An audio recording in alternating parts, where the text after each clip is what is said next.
Ovviamente os chiamamos una chinana, bombini, na ambiente novo.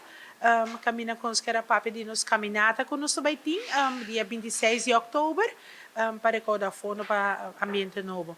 Ambiente novo tá passadia para in grande com limitação. Nós temos atualmente 36 clientes ativos, com também turma inta. Nada cliente não grande, dus já acaba de ter mais necessidade de ajuda para não por banho, vai tudo isso.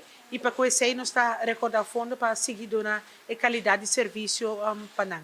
A caminhada está só ali 5 horas e meia, está pedindo urgente para estar sequer meia hora mais trempão. Nós está gather arriba e parquear place de Costa Linda, nós está na norte. A ruta está mais ou menos 5 km, está chegando diante de Embassy Suites.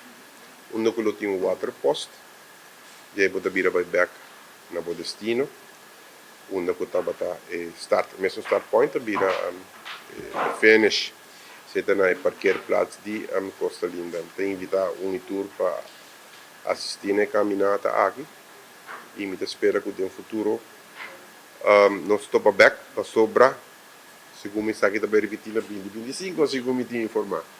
Vocês acabam nos organizando a caminhada para recordar fundo. O último dia para pagar é aqui, ele está para poder participar tá 25 de viernes.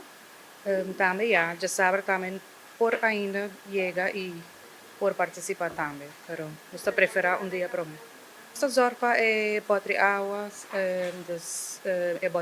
fruta no final. Então, nós sabemos bem com o disfraz, bem mais alegre que o por.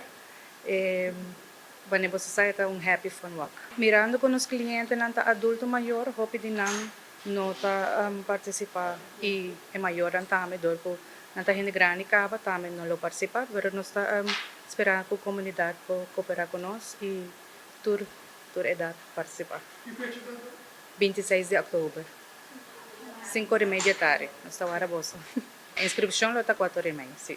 E a salida está na Eagle Boardwalk.